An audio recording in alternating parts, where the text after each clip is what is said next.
زندگی اخلاق سے گزرتی ہے، شکلوں سے نہیں گزرتی، شکل و صورت سے نہیں زندگی گزرتی، اخلاق سے گزرتی ہے۔ دو واقعے اوپر نیچے ہوئے، ایک خاتون میرے پاس آ کے پھوٹ پھوٹ کے رونے لگی، کہا مولانا میرا خامد کھربوں پتی ہے، اربوں پتی نہیں، کھربوں پتی ہے، اور زبان اتنی گندی ہے کہ مجھے اس نے زندہ مار دیا ہے۔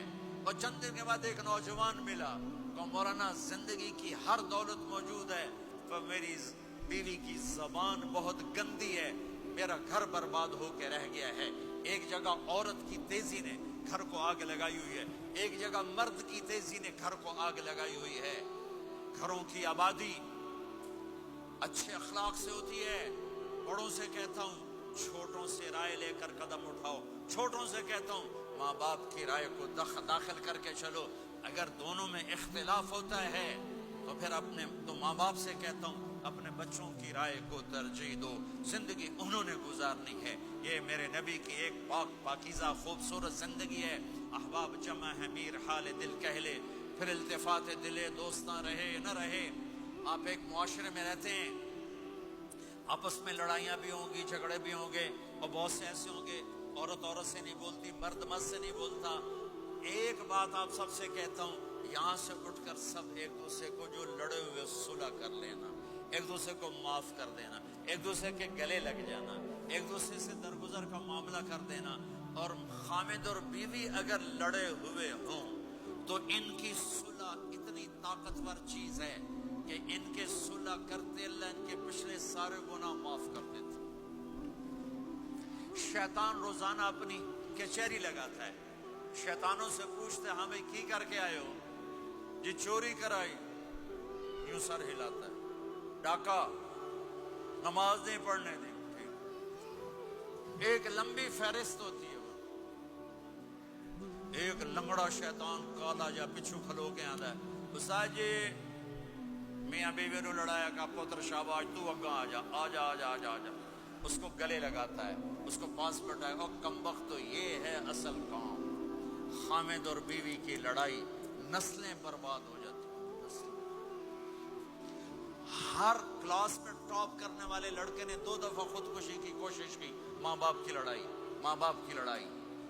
تو میرے بھائیوں اپنے نبی والے اخلاق کے ساتھ زندگی گزارنا سیکھو، سچ بولو، یہ آپ کا دیس ہے، اس کو ٹیکس پورا دو، اس کے ساتھ دھوکہ نہ کرو، اس کے ساتھ فراڈ نہ کرو، اس کے ساتھ 2 نمبری نہ کرو، دیانتداری کی زندگی گزارو، سچائی کی زندگی۔ یہاں مختلف مذاہب کے لوگ رہتے ہیں، سب کو عزت دو، سب کو احترام دو، سب کی قدر کرو۔ کون اللہ کے ہاں سہاگن ہے یہ تو موت کے بعد پتہ چلے گا، لیکن تمام کو احترام دو، تمام کو عزت دو۔ ایک غیر مسلم کا جنازہ گزرا، میرے نبی کھڑے ہو، غیر مسلم کا میرے نبی کھڑے، کہا یا رسول اللہ یہ مسلمان نہیں، آپ نے کہا انسان تو ہے، انسان تو ہے، اب اس کے احترام میں کھڑے ہو گئے۔ تو بھائیو تمام اہل مذاہب کو عزت دو، احترام دو، تو انشاءاللہ یہ چھوٹا سا معاشرہ ایک خوبصورت جنت کا منظر بن جائے گا۔ تو سارے بھائی بہن نیت کرتے ہو نا، ایک دوسرے کو معاف کر دیا نا، ایک دوسرے سے صلح کرو گے نا اٹھ کے، اور جب آپ کچھ اپنی ترتیب کے ساتھ 4 مہینے 40 دن کا کوئی نظام بنا لو، نصاب بنا لو، اس سے انشاءاللہ آپ کی پوری زندگی میں دین آئے گا۔ اور ایک آخری بات کہہ کر میں دعا کراتا ہوں، دیکھو میرے بھائی بہنوں، ہم بڑے گناہ گار لوگ ہیں اور اللہ بڑا غفور الرحیم ہے۔ ہم گناہ گار ہیں، اللہ غفور الرحیم ہے۔ میرا اللہ کہتا ہے میرا بندہ تو اتنے گناہ کر کہ زمین سے اٹھا کر آسمان کی چھت کو لگا دے، اتنے کر کے زمین سے اٹھا کر آسمان کی چھت کو لگا دے، اس کے بعد صرف ایک دفعہ مجھ سے کہ یا اللہ معاف کر دو، میں سارے ہی معاف کر دوں۔ کسی میں اتنا ظرف ہے؟ اتنے کر کے زمین سے اٹھا کر آسمان کی چھت کو لگا دے، پھر ایک دفعہ کہ یا اللہ معاف کر دو، میں سارے ہی معاف کر دوں گا۔ تو میرے آپ کے تو گناہ ہی تھوڑے سے ہیں، میرے آپ کے گناہوں کی کیا حیثیت ہے؟ چند سال میں کوئی کتنے گناہ کر لے گا۔